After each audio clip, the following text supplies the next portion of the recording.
Hi all, welcome to art and cloth day 19. பார்த்துலாமா? Day 19 நம்ம feather stitch பார்க்க போகிறோம். ஃபெதர் ஸ்டிச்சுக்கு நம்ம ப்ராக்டிஸ் பண்ணுறதுனால தான் எல்லாமே நான் லைன் போட்டு சொல்லிக் கொடுக்குறேன். ஃபெதர் ஸ்டிச்சுக்கு ஒரு 3 லைன் போட்டு ஒரு சென்டிமீட்டர் அளவுக்கு நம்ம பாயிண்ட் வச்சுக்கலாம். ஓகேவா? பாயிண்ட் வச்சுட்டு சென்டர்லேருந்து நம்ம நீடலை பஞ்ச் பண்ணி த்ரெட்டை வெளியில் எடுக்கிறோம். எடுத்துட்டு அடுத்த பாயிண்ட் இருக்குது இல்லையா, அங்கே த்ரெட்டை விட்டு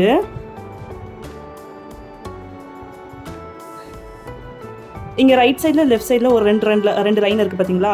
அங்கே இப்போ இங்கே பாயிண்ட் இருக்குன்னா இதை விட அடுத்த பாயிண்ட், ஓகேவா? லெஃப்ட் சைட்லேயும் சரி ரைட் சைட்லேயும் சரி, எங்கே நம்ம நீடை வச்சு சென்டரில் பஞ்ச் பண்ணுமோ அந்த லைனை விட்டுட்டு, அந்த பாயிண்ட்டை விட்டுட்டு அதுக்கு மேலே பஞ்ச் பண்ணி எடுக்கணும். ஃபெதர் மாதிரி இருக்கணும். ஓகேவா? இப்போ புரியுதுங்களா? இப்போ இங்கே தானே பாயிண்ட் இருக்குது. இந்த பாயிண்ட்லேருந்து நம்ம நெக்ஸ்ட்டு மேலே வரும்போது நெக்ஸ்ட் பாயிண்டில் விட்டு எடுக்கணும். எடுத்துட்டு பட்டன் ஹோல் ஸ்டிச் மாதிரி தான் அப்படியே பேக் போயிட்டு இங்கே லாக் பண்ணிவிடுங்க. லாக் பண்ணி அதே மாதிரி இங்கேயும் அப்படியே வந்துட்டு அந்த பாயிண்ட்டை விட்டுட்டு சேம் லைன் இங்கேயும் எங்கே பஞ்ச் பண்ணுறோமோ அதே லைனில் தான் லெஃப்ட் சைட்லேயும் ரைட் சைட்லேயும் ஒரே பாயிண்டில் தான் பஞ்ச் பண்ணணும். அதே மாதிரி பேக்லேயே போயிடுங்க. பேக்கில் போயிட்டு இங்கே லாக் பண்ணிடலாம். ஓகேவா? சென்டரில் இந்த 2 ஹோல்ஸு இங்கே சென்டர்லேருந்து எடுத்தோம் பார்த்தீங்களா, அந்த 2 ஹோல்ஸ்க்கு நடுவில் லாக் போட்டுருங்க. அவ்வளோதான் ஃபெதர் ஹோல் ஸ்டிச்சு. லாக் போட்டுட்டு மறுபடியும் ஃப்ரண்ட்டில் வரணும். ஓகேவா? லாக் போட்டோமா, மறுபடியும் இங்கே நெக்ஸ்ட் பாயிண்ட்டுக்கு வந்துட்டு இங்கே பஞ்ச் பண்ணுறோன்னா லெஃப்ட் சைடில் வரும்போது அதுக்கு அடுத்த பாயிண்ட்டில் வரணும். லெஃப்ட் சைட்லையும் சரி ரைட் சைட்லையும் சேம் பாயிண்ட்டில் இருக்கணும். சென்டரில் மட்டும்தான் ஒரு பாயிண்ட் பேக்லேயும் இருக்கணும். ஓகேவா?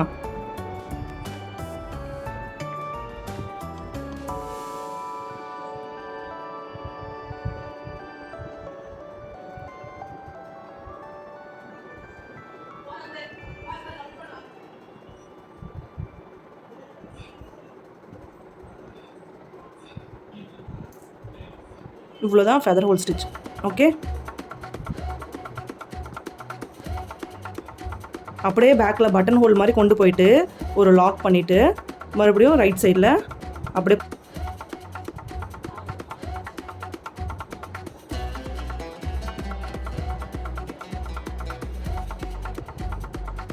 சென்டரில் மட்டும்தான் லாக் பண்ணணும். மற்ற 2 சைட்லேயுமே லாக்கே வரக்கூடாது.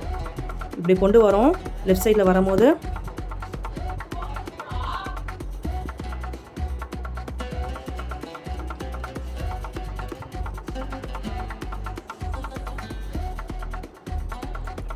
ரைட் சைட்லேயும் அப்படியே கொண்டு வந்துட்டு ரிவர்ஸ் போயிடணும். ரிவர்ஸ் போயிட்டு சென்டரில் மட்டும்தான் லாக் கொடுக்கணும்.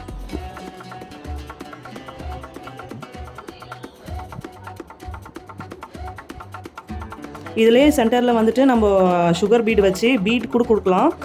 சென்டரில் நல்லா தெரியும். இங்கே பீடு மட்டும் கொடுத்துட்டு வரலாம். அதுவுமே லுக்கு பார்க்க அழகாக இருக்கும். ஸோ ப்ராக்டிஸ் பண்ணுங்கள். நிறைய பேர் வீடியோ பார்க்குறீங்க, ஆனால் லைக் பண்ண மாட்டேறீங்க, ஃபுல்லாக பார்க்க மாட்டேறீங்க, பார்த்துட்டு ஸ்கிப் பண்ணுற மாதிரி இருக்குது. ஸோ ஃபுல்லாக பாருங்கள். அதே மாதிரி ப்ராக்டிஸ் பண்ணுங்கள். பார்க்குறது மட்டும் முக்கியம் இல்லை, ப்ராக்டிஸ் பண்ணி பாருங்கள்.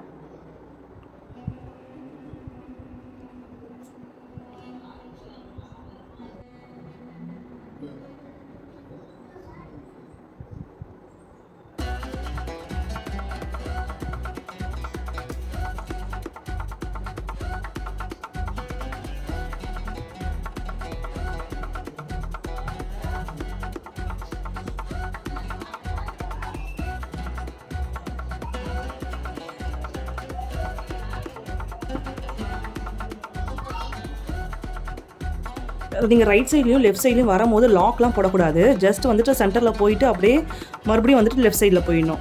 மறுபடியும் சென்டரில் போயிட்டு ரைட் சைடில் போயிடணும். 2 சைடும் முடிச்சதுக்கப்புறம் லெஃப்ட்டும் ரைட்டும் முடிச்சதுக்கப்புறம் தான் சென்டரில் போயிட்டு நீங்கள் லாக் போட்டு ஃபினிஷ் பண்ணணும். ஓகேவா? லாக் போட்டுட்டு ஃபர்தராக வரணும். அங்கேயும் போயிட்டு நீங்கள் லாக் போடலன்னா ஃப்ரண்ட்டில் வரும்போது பிரிஞ்சுக்கிட்டு வந்துடும்.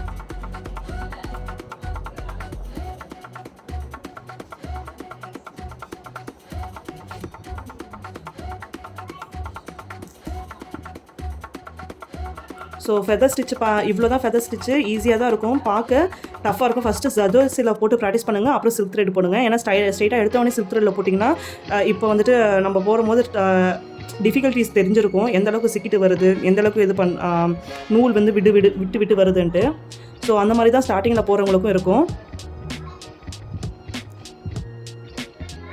ஸோ ஜர்தோசியில் ப்ராக்டிஸ் பண்ணிவிட்டு ஈஸியாக ஆகிடுச்சதுக்கப்புறம் நீங்கள் வந்துட்டு சில்க் த்ரெட் போட்டு ப்ராக்டிஸ் பண்ணுங்கள். எல்லாத்துக்குமே எண்ணாட்டும் போடணும். ஓகேவா? நம்ம வீடியோ பிடிச்சிருந்தா லைக் பண்ணுங்கள், ஷேர் பண்ணுங்கள், அதே மாதிரி சப்ஸ்கிரைப் பண்ணி வச்சுக்கோங்க. உங்கள் ஃப்ரெண்ட்ஸுக்கும் வந்துட்டு ஷேர் பண்ணி விடுங்க. நம்ம நெக்ஸ்ட்டு ஒரு சூப்பரான இன்ட்ரெஸ்டிங் வீடியோவில் பார்க்கலாம். எண்டுக்கு வந்துட்டோமா? எண்டுக்கு வந்துட்டு எண்ணாட் போட்டு ஃபினிஷ் பண்ணிடலாம். ஓகே,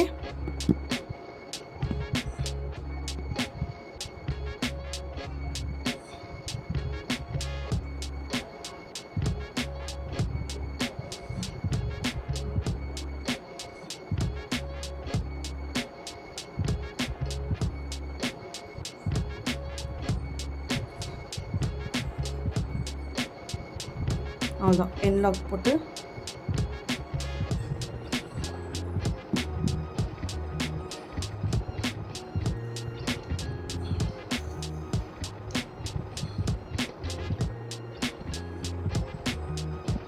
நம்ம எண்டுக்கு வந்துட்டோம். எண்டுக்கு வந்துட்டு எண்ட் லாக் போட்டு ஃபினிஷ் பண்ணிடலாம்.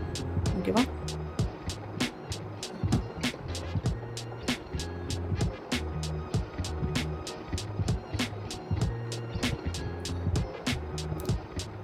அவ்வளோதான். ஸோ அவ்வளோதான் ஃபெதர் ஸ்டிச்சு. பார்க்க ஃபெதர் மாதிரி இருக்கும் லெஃப்ட் சைடில் ரைட் சைட்லையும். இவ்வளோ தான் ஃபெதர் ஸ்டிச்சு.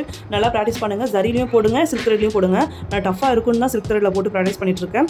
ஸோ வந்துட்டு நீங்களும் வந்துட்டு ரெண்டுத்துலையுமே பண்ணுங்கள். இது ஒன்ஸ் நம்ம ஃபெதர் ஸ்டிச் மாதிரி வந்துட்டுக்கு அப்புறம் தான் நீங்கள் நெக்ஸ்ட் வீடியோக்கு போகணும். அது வரைக்கும் நல்லாவே ப்ராக்டிஸ் பண்ணுங்கள். ஸோ நெக்ஸ்ட் வீடியோவில் பார்க்கலாம். அது வரைக்கும் பாய்.